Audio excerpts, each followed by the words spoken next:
আমার আব্বু আমার দর্শন করার চেষ্টা করছে অনেকবার। হ্যাঁ, আমার ডিভোর্স হয়ে গেছে 3 বছর আগে। আমার আব্বু বলতো যে পরের লোক খাবে কিসের জন্য, আমি তোর সাথে শারীরিক সম্পর্ক যেতে চাই। আমি যদি এসব বলতাম যে আমি নিজের সন্তান হয়ে তুমি নিজের মেয়ের দিকে কিভাবে এরকম নজর দাও। দর্শক, আজ এমন একটি পৈশাচিক ঘটনার বর্ণনা জানাতে যাচ্ছি। এখানে জনতা পিতাকে আটক করেছে সন্তানকে যৌন হয়রানিমূলক কর্মকাণ্ড করার অপরাধে, এবং সন্তান নিজে বলছে, তার নিজের ঔরসজাত সন্তান বলছে তার বাবার বিরুদ্ধে যেসব অভিযোগ। আমরা সরাসরি ভুক্তভোগী যে সন্তান রয়েছে তার সঙ্গে প্রথমে যুক্ত হচ্ছি এবং জানার চেষ্টা করছি। বলেন তো, কি হয়েছে, মূলত আপনার অভিযোগটা কি? আমার আব্বু আমার দর্শন করার চেষ্টা করছে অনেকবার। কিভাবে বুঝলেন? উনি আমার গায়ে হাত দিছে, অনেক বুকে হাত দেওয়ার চেষ্টা করছে অনেকবার। যখন আমার ঘুম ভেঙে গেছে তখন উনি আমাকে বলতেছে যে ওনার সাথে আমি শারীরিক সম্পর্ক করার জন্য। বুকে হাত দেওয়ার চেষ্টা করছে নাকি দিছে? বুকে হাত দিছে অনেকবার। আচ্ছা, যখন উনি আমার জেগে গেছে, ওনার হাত আমি ধরে ফেলছি, তখন উনি আমাকে বলছে যাতে ওনার সাথে আমি শারীরিক সম্পর্কে যাই। তারপর এটা আমি আমার আম্মুকে বলি। এখন আম্মু যদি কিছু বলতে চাই, উনি আমার মার গায়ে হাত তুলে অনেক টর্চার করছে। ঠিক মতন কাজ কাম করে যায় না, ঘরে বাজার করতে যায় না। যদি ওনার সাথে আমি শারীরিক সম্পর্কে না যাই, উনি কাজও করবে না, উনি ঘরে বাজারও করবে না, উনি আমার মায়ের গায়ে হাত তুলবে। আপনার কি বিয়ে হয়েছে? হ্যাঁ, আমার ডিভোর্স হয়ে গেছে 3 বছর আগে। আচ্ছা, তারপর কি বলে এই বিষয়টা নিয়ে? যে বলেন তো, যে আপনার ডিভোর্স হয়ে গেছে এই ব্যাপারটা নিয়ে আপনার বাবা কি বলতো? আমার আব্বু বলতো যে পরের লোক খাবে কিসের জন্য, আমি তোর সাথে শারীরিক সম্পর্ক যেতে চাই। আমি যদি এসব বলতাম যে আমি নিজের সন্তান হয়ে তুমি নিজের মেয়ের দিকে কিভাবে এরকম নজর দাও, বলতে কিসের সন্তান। উনি আমাকে অস্বীকার যায় যে আমি নাকি ওনার সন্তানই না। এই প্রশ্নটা আমি আমার নানুকেও জিজ্ঞেস করছি, আমার মাকেও জিজ্ঞেস করছি যে আদৌ কি ওনা আমার সত্যিকারের পিতা কিনা। তো সবাই আমাকে বলছে হ্যাঁ এটাই তোমার পিতা। কিন্তু নিজের পিতা, নিজের সন্তানের দিকে কিভাবে একটা মানুষ এরকম ভাবে তাকায়। আমি ওনার উনি কি আপনার জন্মদাতা পিতা? হ্যাঁ, উনি আমার জন্মদাতা পিতা। দর্শক, আমার আসলে বলার ভাষা, আমি আসলে শব্দ কি কোন শব্দটা উচ্চারণ করে এই ঘটনাটার বর্ণনা দিব সেই বিষয়টি আসলে বলতে পারছি না। এই মুহূর্তে আমি নির্বাক হয়ে গিয়েছি। আমি যে চিত্রটা এখানে দেখানোর চেষ্টা করছি, যে এখানে একজন পিতাকে তার নিজের ঔরসজাত সন্তানকে যৌন হয়রানির দায়ে এখানে জনতা তাকে এখানে জুতার মালা পরিয়ে বসে আছে। এবং এই যে একটি চিত্র, এটি কিন্তু আসলে এখানে যারা রয়েছে আশেপাশের জনতা, এটি কিন্তু সবাই কিন্তু এটার সর্বোচ্চ দৃষ্টান্তমূলক শাস্তির দাবি জানিয়েছে। আমরা এই যে অভিযুক্ত ব্যক্তি যিনি যাকে দেখতে পাচ্ছেন তার সঙ্গে কথা বলার চেষ্টা করছি। আপনি বলেন তো, এই যে আপনার মেয়ে যে অভিযোগগুলো দিয়েছে এই ব্যাপারটা সত্য কিনা? মায়া যা অভিযোগ দিচ্ছে সেটা সত্য। মিথ্যা হইলো সত্য, সত্য হইলো সত্য। মিথ্যা হইলে সত্য বলতে বলেন তো? মায়া যা রায় দিচ্ছে তাই রায় আমি হাসি মনে মানিয়ে নিয়েছি। কি ঘটনা কি যে আপনার? ঘটনা কিছু না, আমার মাইয়া যা রায় দিচ্ছে তাই আমি হাসি মনে মানিয়ে নিয়েছি। আপনি কি করেন এমনিতে? আমি কাজ করি। কিসের? লোটারি কাজ করি। আপনার বাড়ি কোথায়? বাড়ি হোসেনপুর। বুঝি নাই। হোসেনপুর। হোসেনপুর। এখানে ভাড়া থাকেন? হ্যাঁ। দর্শক, এটি গাজীপুরের শ্রীপুর উপজেলার মাওনা চৌরাস্তার পাশে একটি ঘটনা, এবং এখানে উত্তেজিত জনতা, কিন্তু এখানে সবাই কিন্তু বারবার এখানে বিচারের দাবি জানাচ্ছেন। আমরা যারা এখানে এই বিষয়টি ভালোভাবে অবগত রয়েছেন তাদের সঙ্গে যুক্ত হচ্ছি। বলেন তো, কতটুকু জানেন আপনি? ঘটনা হচ্ছে, আপনি ঈদের আগের দিন তার মেয়ে আমাদের এখানে আসছে, আসা বলতেছে যে আমি তো থাকতে পারছি না। কেন কিসে পরে এই বর্ণনা দিল যে তার কাছে একাধিকবার তার বাবা ওই গায়ে হাত দিচ্ছে। আসলে আমরা সবাই বাসা হারা ফেলেছি। নিজের জন্মদাতা পিতা তার মেয়েকে দর্শনের চেষ্টা করেছে, ঠিক আছে? মেয়ে নিজে সহ এখানে আসছে, সবার সাথে আছে, ওর বাবা সহ আছে। এরকম ঘটনা ঘটাইছে আসলে সারা বাংলাদেশের মধ্যে নজিরবিহীন ঘটনা। আমরা এটার সঠিক বিচার চাই। অনেকবার চেয়া করছে বুকে হাত দিয়ে, কিন্তু যদি জাগনা হয়ে গেছে তো উনি হাত সরায় নিছে। আমার অনেক খারাপ ধরনের কথা কইছে। বলছে যে ওনারা মানে আমার সাথে শারীরিক সম্পর্ক করতে যায়। পর মানুষ আমার সাথে, আমার আগে বিয়ে হয়েছিল, ডিভোর্স হয়ে গেছে 3 বছর হয়েছে। তো ওনার কথা হচ্ছে যে ডিভোর্স হয়ে গেছে, অন্য আরেক জায়গায় বিয়ে দিবে কিসের জন্য, উনি আমার সাথে শারীরিক সম্পর্ক করতে চায়। যতটুকু জানি হচ্ছিল ঈদের আগের দিন মেয়ে আমাদের কাছে আসছে, আমাদের কাছে আসার পরে বলতেছে যে এই ঘটনা তার বাবা একাধিকবার হচ্ছে তাকে গায়ে হাত দিচ্ছে এবং কি দর্শন চেষ্টা করতেছে, এবং যখন সে দিচ্ছে না তখন তাকে গাড়ির তলে ফালাই দিব এমন হুমকি দিতেছে, এবং কি এই দাও যেটাকে বলেছে বডি আনাজ তরকারি কাটা এরকম এটা দাঁড়াই যাচ্ছে, তারা মারে ফেলাইবো। তাকে দিতে হবে। আর বলতেছে কি যে অন্য মানুষ খায় লাভ কি, এই কথা। আমার একটা মেয়ে আছে, আমার বোন আছে, এটা আসলে বুকে ভাষা আমরা হারিয়ে ফেলেছি, ঠিক আছে। এটা তীব্র নিন্দা প্রতিবাদ জানাই, এবং কি তারা যে দ্রুত যেভাবে আইনের আওতায় আইনা তার ফাঁসি তত দ্রুত দেওয়া যায় আর কি। পরে এগুলি যখন আমি বুঝতে পারি তখন আমার আম্মুরে বলি যে আম্মু আমার আব্বু আমার সাথে এরকম করার চেষ্টা করতেছে। তো আম্মু ওই জায়গায় স্থানীয় লোকদের জানায়। তো যদি ওনারা বিচার করতো, বিচার করলে আবার যে সে আমার আব্বু আগের মতনই হয়ে যেত, তার কোনো পরিবর্তন হতো না। উনি নেশা করতো, নেশা করে এরকম কাজ করতো। সে দীর্ঘদিন যাবৎ মেয়ে দর্শন করার জন্য চেষ্টা করতেছে। অনেক সময় টঙ্গিতে ছিল ওরা, ওইখানেও এই কাজই করছে। তারপরে এখানে আমার বড় ভাইয়ের কাছে মেয়েটা আইসা যখন বিচার জানালো, তখন আমার বড় ভাই একটা বিচারের একটা বলছিল যে ঈদের দিন তো, এটা আজকে না, এটা আমরা ঈদের পরের দিন এটা নিয়ে বসবো। পরে মেয়ের বাবাকে এনে তারপরে আপনাদেরকে আনা হয়েছে। বিচার চাই, এরকম বিচার হওয়া উচিত যেন আরো 10 জন বাপ ভালো হয়ে যায়। আমার আব্বু ফাঁসি হোক, আমি সেটাই চাই। ওনার মতো লোক বেঁচে থাকার কোনো মানেই হয় না। আজকে উনি আমার সাথে করছে, অন্য এক পরিবারে গিয়ে দেখবো অন্যের আব্বুও তার মেয়ের সাথে এরকম করতেছে। আমি চাই না আমার মতো অন্য কোনো মেয়ের জীবনে এরকম কিছু হোক। এটা একটা জঘন্যতম কাজ। মেয়ে নিজে স্বীকারোক্তি দিছে, মেয়ের মা নানি সহ সকলেই বলছে তাকে ধর্ষণ করছে, এবং এটা জঘন্য কাজ।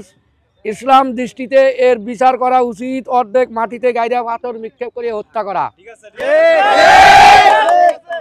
কিন্তু আইনিভাবে প্রশাসনের কাছে তাকে দিয়া প্রশাসনিকভাবে আইন কার্যক্রম করে তাকে ফাঁসিতে ঝুলিয়ে দেওয়া হোক।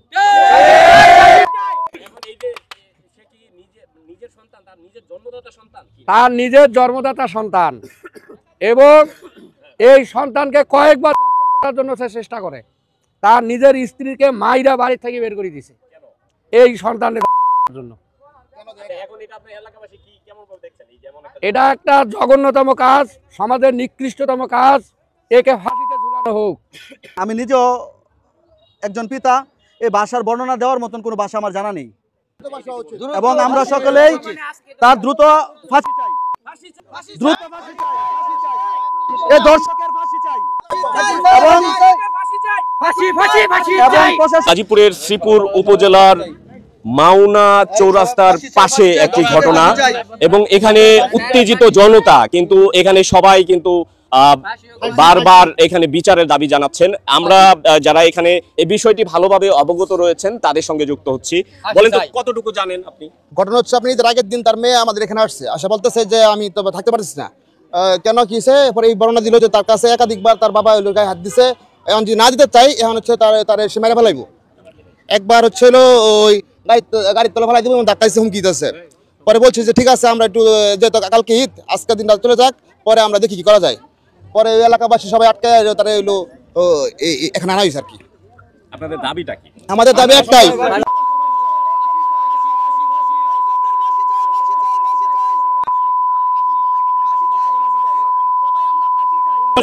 তার কোনো সময় না ঘটে, এরকম ঘটনা বাবার কাছে যদি মেন নিরাপত্তা থাকে, এরকম বাবা না থাকা অনেক ভালো, ঠিক আছে। আমরা ন্যায্য বিচার চাই, বিচার দেখে ভবিষ্যতে আর কোনো ধরনের, মেয়ে তো নিজে স্বীকারোক্তি দিচ্ছে, মেয়ের সাথে তার নানির কাছে আমরা যোগাযোগ করছি, তার নানির সাথে। তার নানি বলছে একাধিকবার এটা সত্য, তার নানি নাম্বার আছে, তার মেয়ের সাথে কথা বলতে পারেন আপনারা, তার নানির সাথে কথা বলতে পারেন।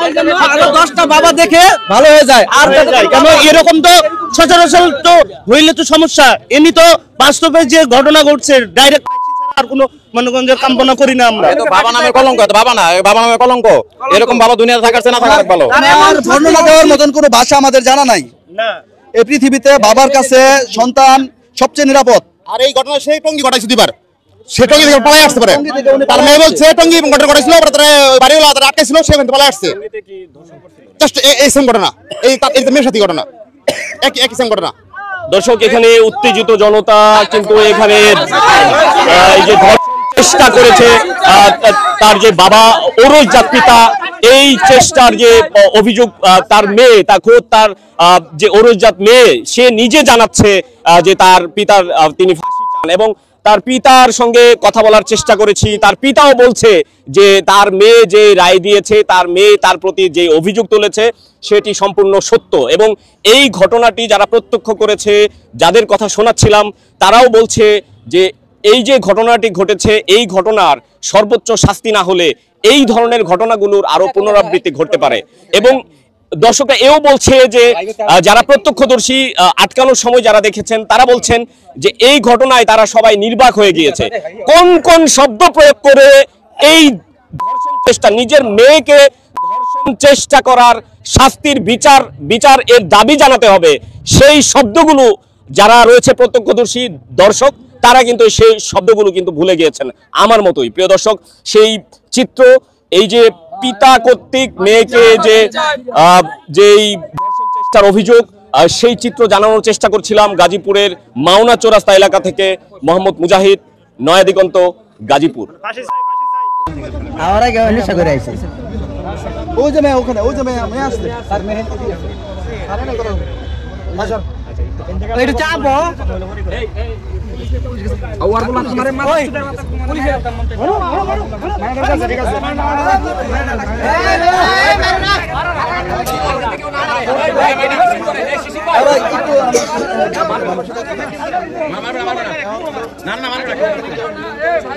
না না তারা মার দিছে না তো, যেন ভালো যায় ভালোর মধ্যে না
আরে না যাবেন ছেড়ে